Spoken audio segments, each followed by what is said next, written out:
Vamos abrir as nossas Bíblias no Evangelho que foi escrito por Mateus. Mateus, capítulo 12. Capítulo 12, versículo 46 ao 50.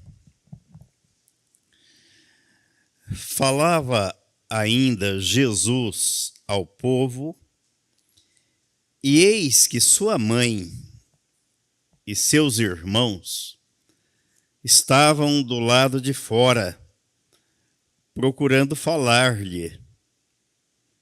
E alguém lhe disse: tua mãe e teus irmãos estão lá fora e querem falar-te. Porém ele respondeu ao que lhe trouxera o aviso: quem é minha mãe e quem são meus irmãos? E estendendo a mão para os discípulos, disse: eis minha mãe e meus irmãos. Porque qualquer que fizer a vontade de meu Pai Celeste, esse é meu irmão, irmã e mãe. Pai querido, que o teu Espírito fale aos nossos corações e nos revele sempre a tua palavra, a pessoa e a obra do Senhor Jesus, para que jamais percamos de vista que fomos atraídos no corpo dele, para que ele trocasse a nossa natureza adâmica, o nosso coração de pedra, e implantasse em nós a tua natureza e nos desse um novo coração. E assim ele nos colocou no teu reino, para sermos filhos feitos por ti através de Cristo Jesus. E é em nome dele que nós oramos e te agradecemos. Amém. Jesus disse que todo aquele que faz a vontade de Deus, esse, ele disse, é meu irmão, minha irmã e minha mãe. E qual é a vontade de Deus? Porque aí nós precisamos saber, não é? Nós precisamos saber. O apóstolo Paulo, quando escreveu a Timóteo, na primeira carta, no capítulo 2, ele disse assim: antes de tudo, pois, exorto que se use a prática de súplicas, orações, intercessões, ações de graças, em favor de todos os homens, em favor dos reis e de todos os que se acham investidos de autoridade, para que vivamos vida tranquila e mansa, com toda piedade e respeito. Isso é bom e aceitável diante de Deus, nosso Salvador, o qual deseja que todos os homens sejam salvos e cheguem ao pleno conhecimento da verdade. Essa é a vontade de Deus, que todos sejam salvos. Então, o salvo é em Cristo, por Cristo, através de Cristo, mediante a sua inclusão no corpo de Cristo, faz parte da família de Jesus. Amém? Amém. Faz parte da família de Jesus. Mas eu disse pela manhã que nós falaríamos hoje à noite sobre o álbum de família e da família de Jesus.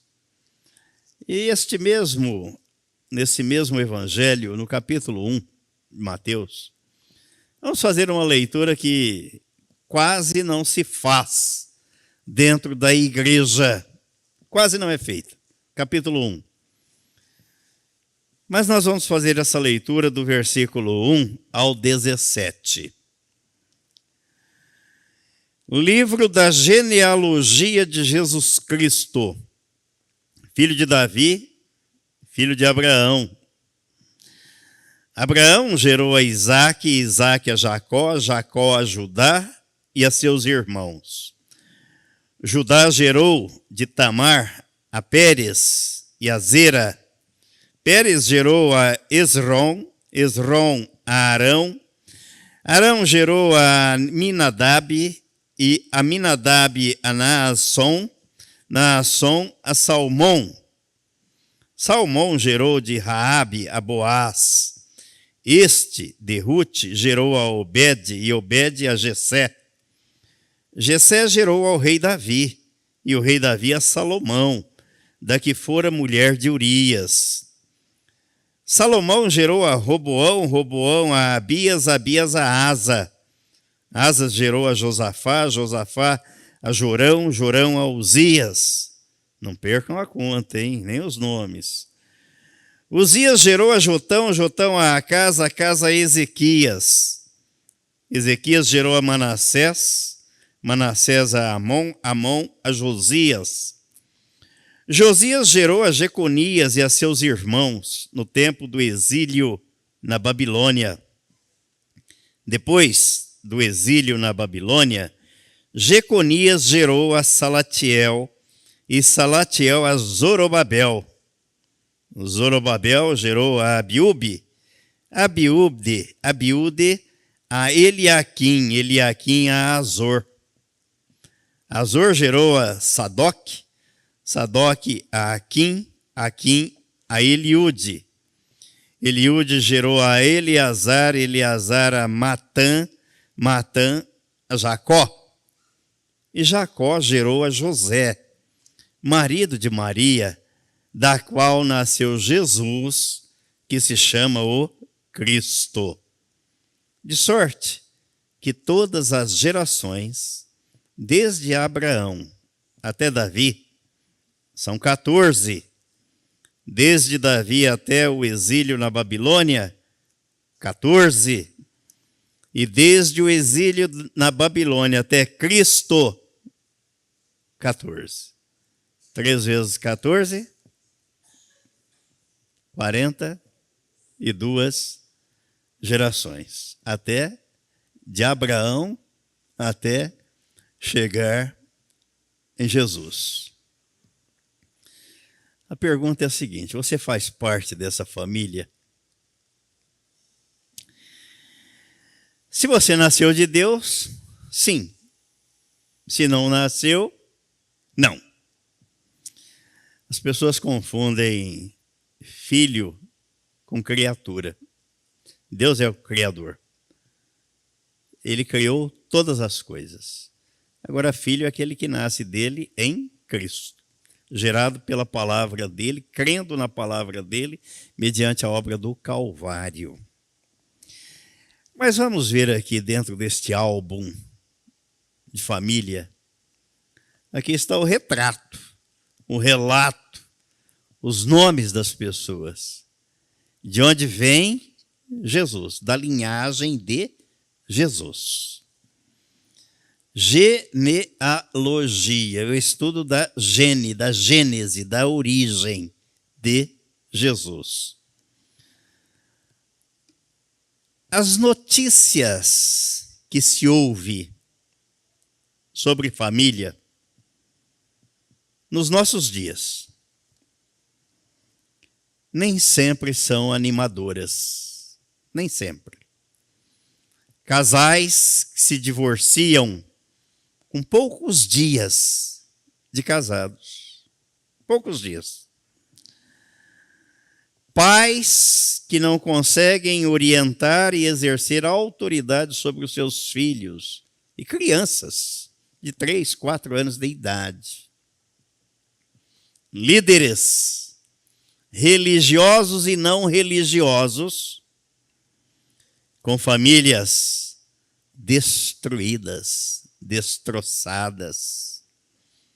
Violência e promiscuidade dentro da família e de muitas famílias. lares desestruturados que se desmoronam todos os dias. E as marcas ficam impressas nas emoções dos seus membros. É ou não é a realidade? Em muitos lares há medo quando deveria existir amor e compreensão.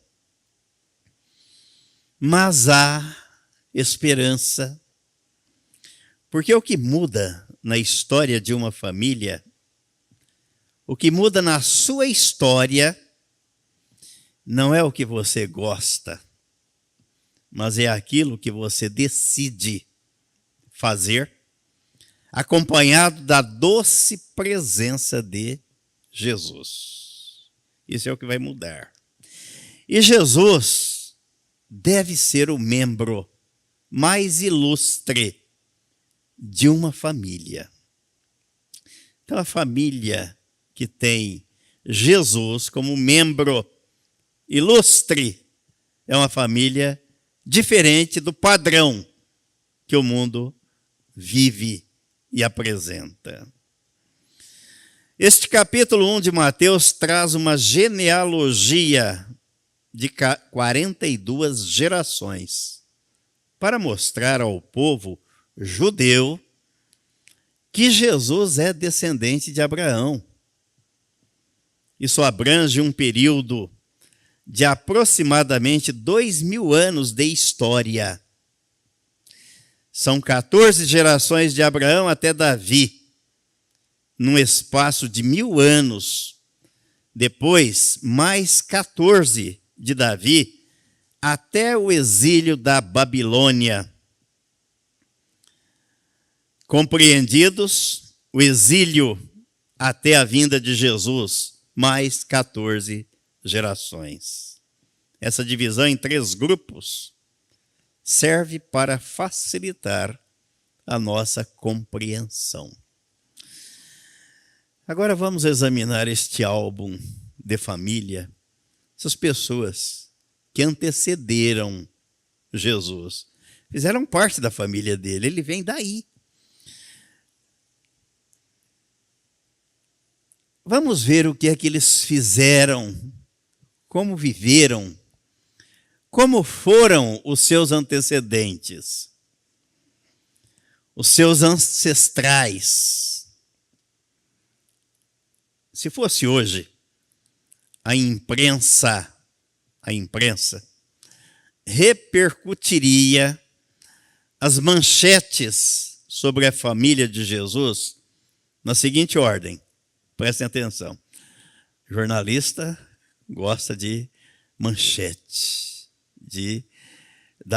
utiliza uma expressão furo da reportagem, vou sair na frente. Você é o cara que vai dar a notícia que ninguém ouviu ainda. Fratricídio. Sabe o que é isso? Uma manchete, ó. Fratricídio. Jovem tem crise de raiva e mata o irmão mais novo. Caim matou Abel. DNA, exame de DNA, constatou que a empregada demitida diz que seu filho é do patrão e com o consentimento da patroa. Agar, engravidada por Abraão com o consentimento de Sara.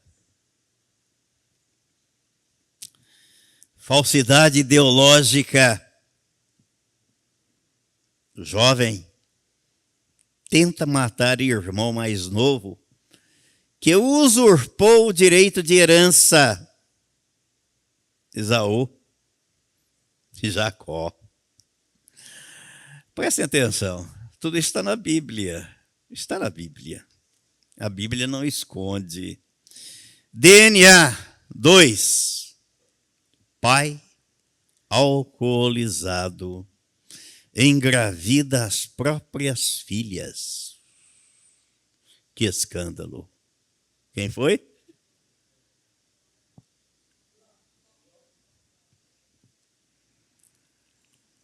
Tráfico humano e trabalho escravo.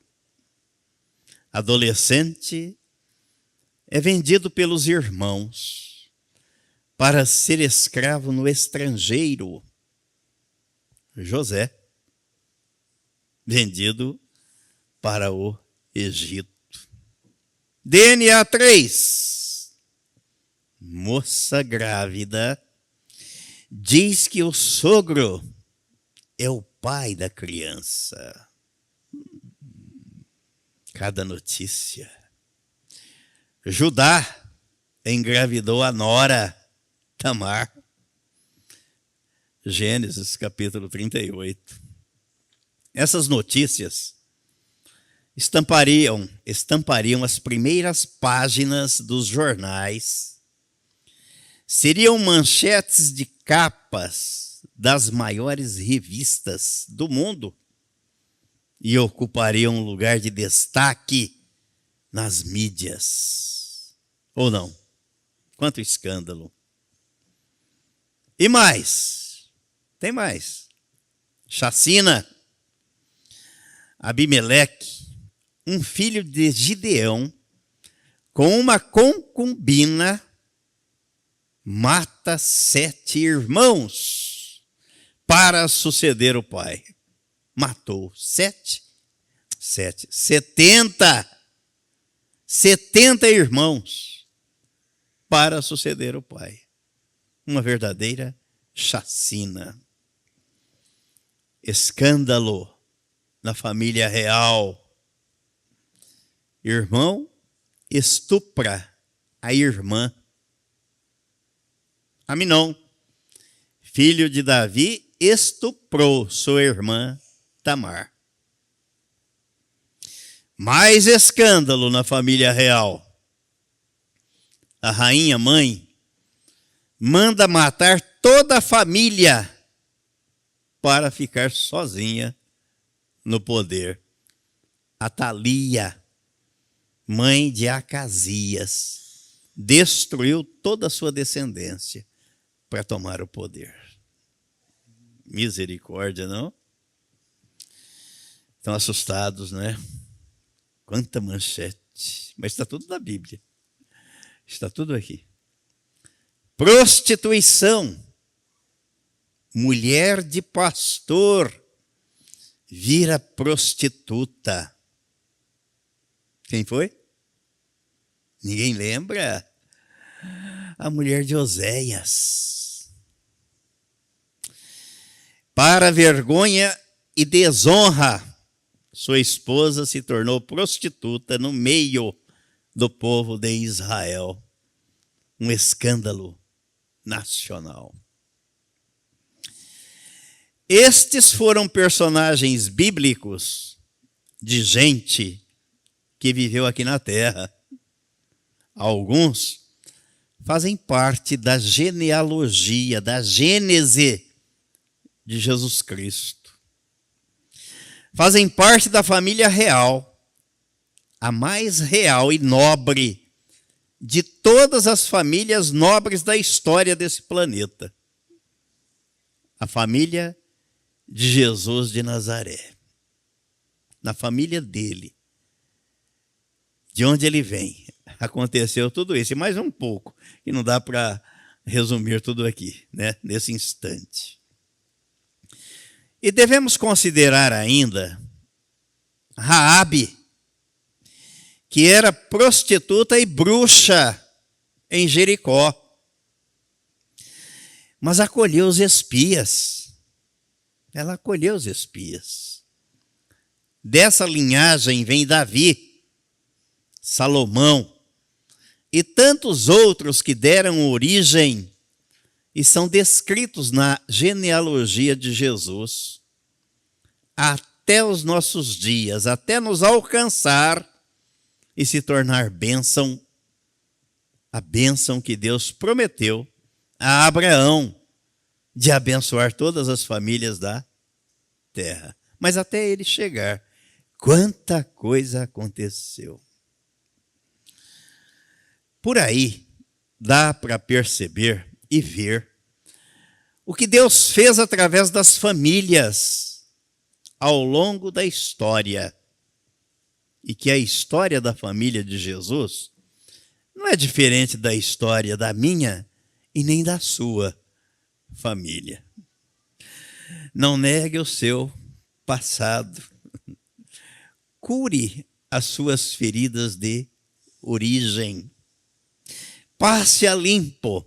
Olha só que relato, que retrato, que quadro e que álbum de família. Não é diferente. Vou esconder os podres da minha família. Para quê? Não esconda, traga e passe a limpo.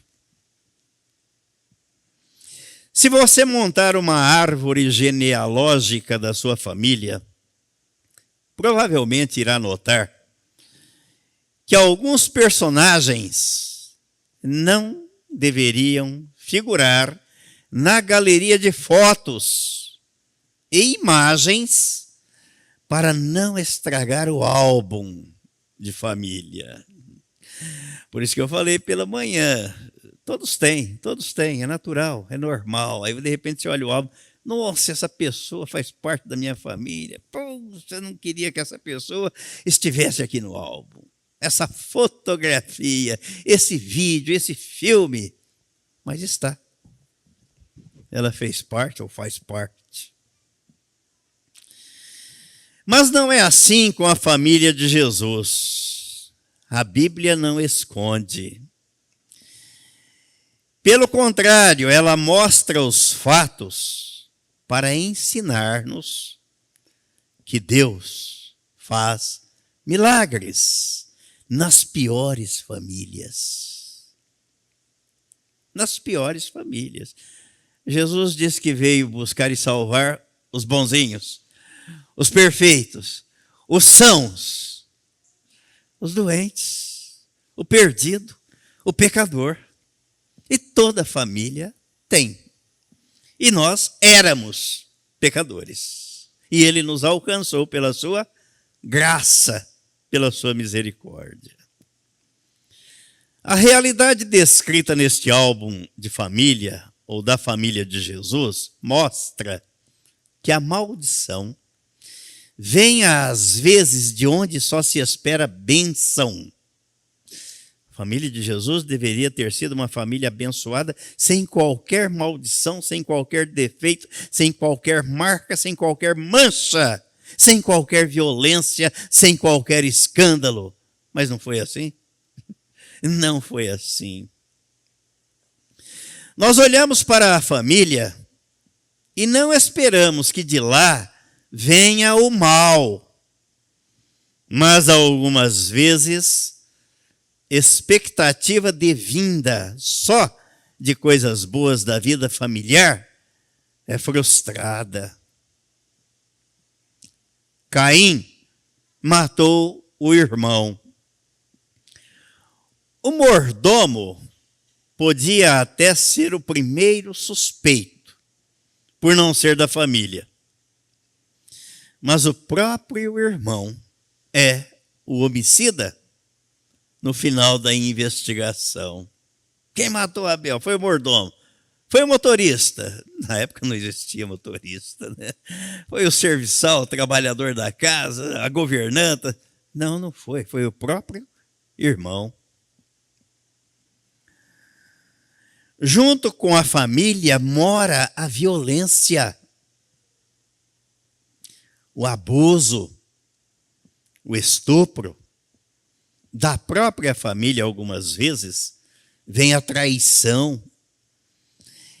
É dentro da família que se levanta o ódio, a rejeição, a divisão, a vergonha.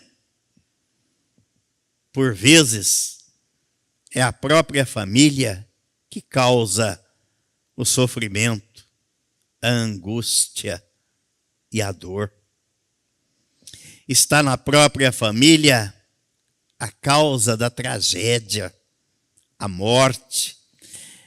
É lá que se vive bem de perto a maldição. Quando Jesus diz que os inimigos do homem são os da sua própria casa, ele não falou à toa.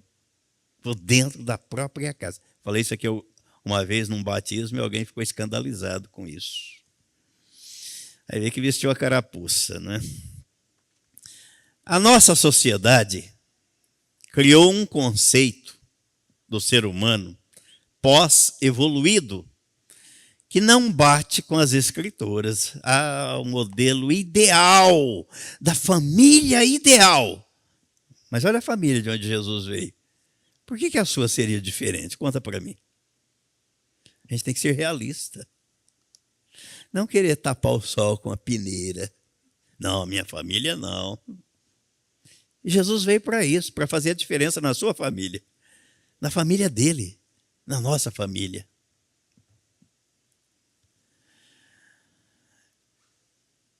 Isso não bate com as escrituras. E por isso anda se perguntando hoje em dia: como é que filhos podem matar seus pais?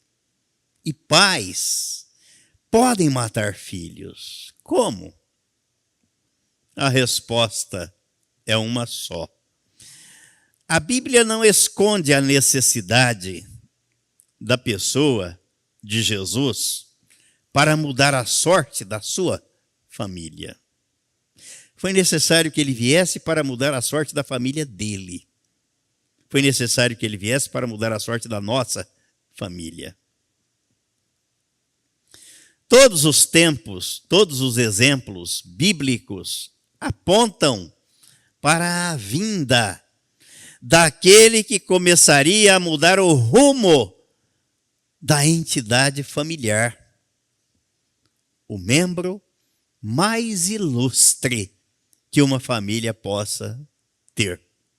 Jesus. Ele vai fazer a diferença.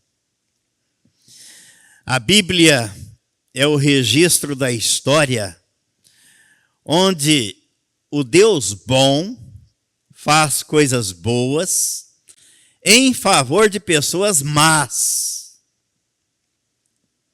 É a graça alcançando o mais vil pecador. A graça salvadora é a pessoa de Jesus Cristo.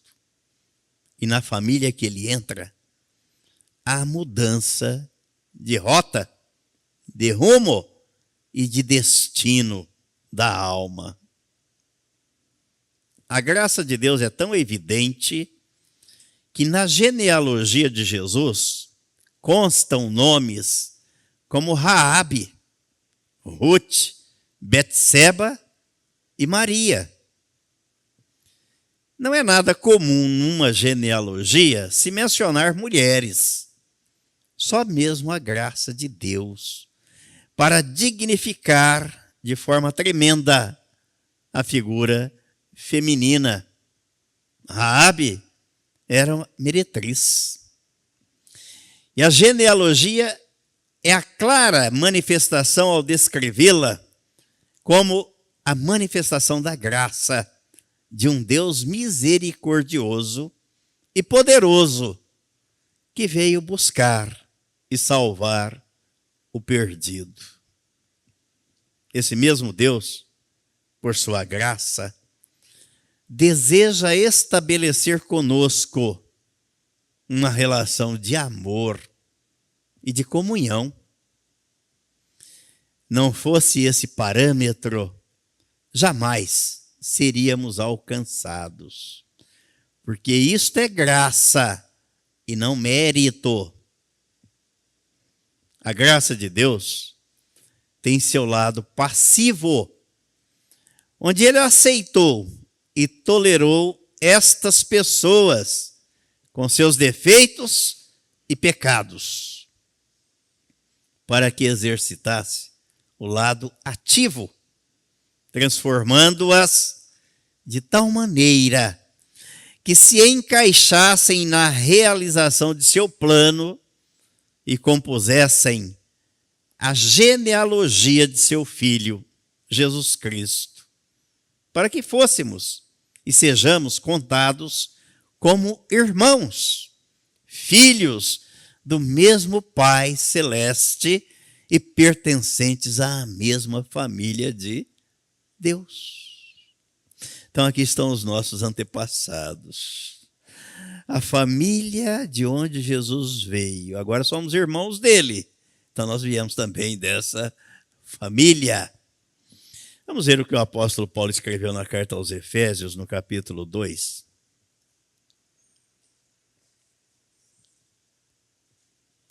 Capítulo 2.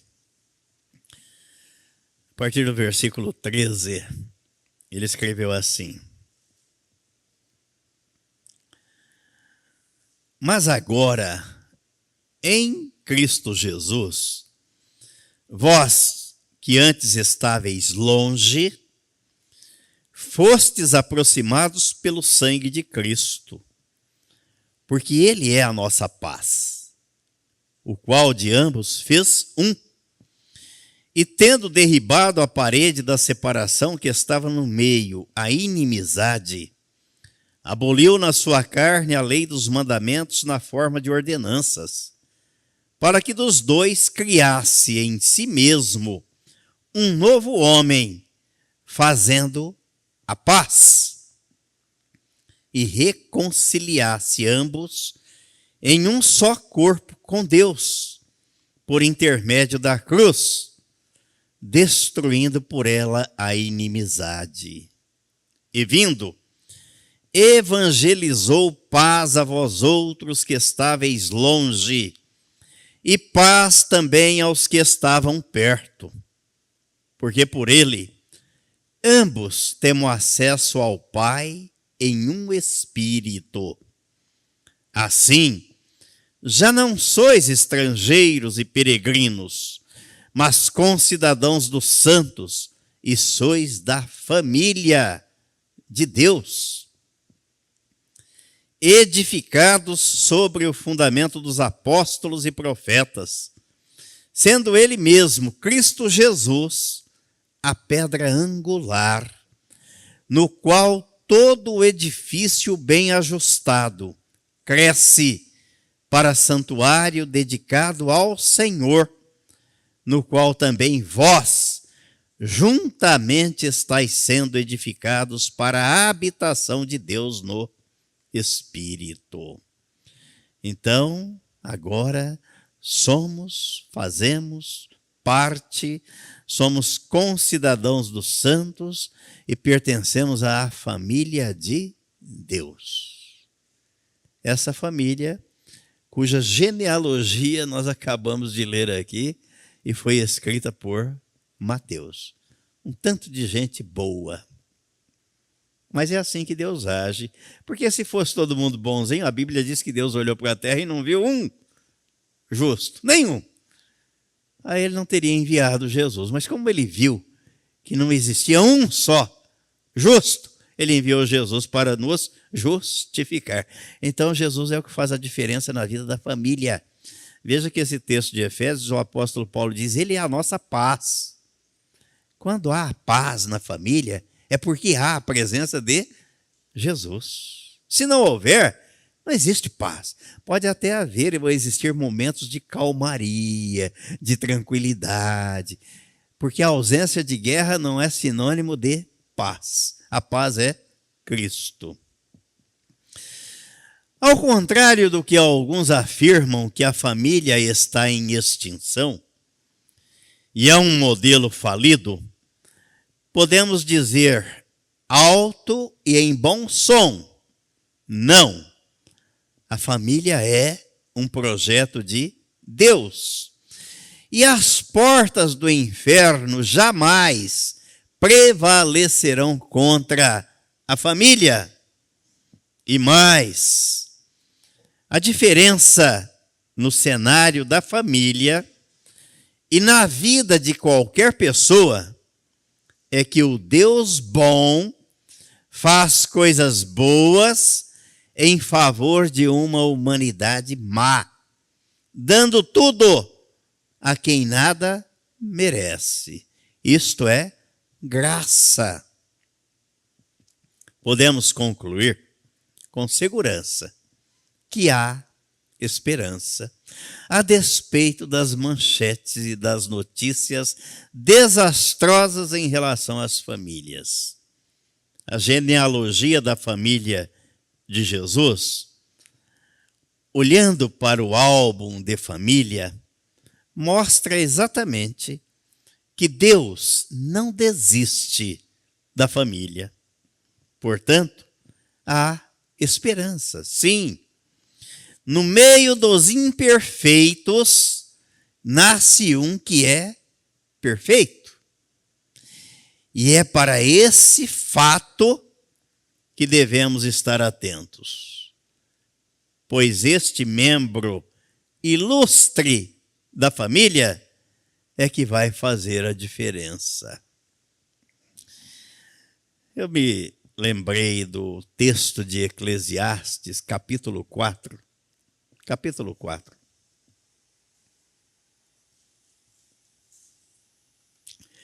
Onde ele fala dessa diferença na vida familiar que começa com um casamento entre um homem e uma mulher. Se for um casamento entre dois homens, não. Entre duas mulheres, não. Mas o casamento entre um homem e uma mulher, este cordão aqui funciona. Eclesiastes capítulo 4. Versículo 9. 9 ao 12. Melhor é serem dois do que um, porque tem melhor paga do seu trabalho. Porque se caírem, um levanta o companheiro. Ai, porém, do que estiver só. Pois caindo, não haverá quem o levante. Também se dois dormirem juntos, eles se aquentarão. Mas um só, como se aquentará?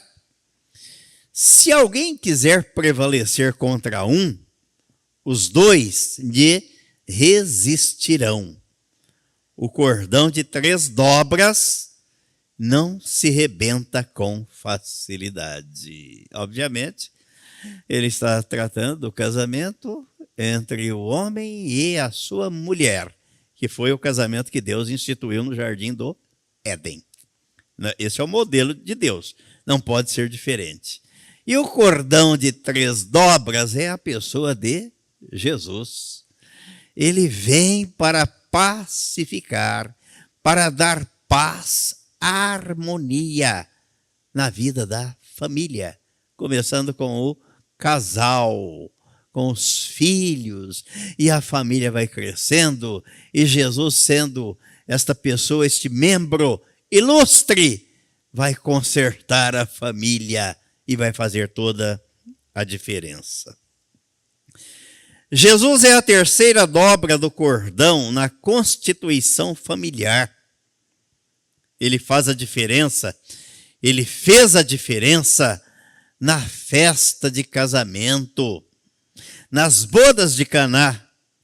E assim, ele deve fazer diferença na minha e na sua família, na minha casa e na sua casa, na minha vida e na sua vida.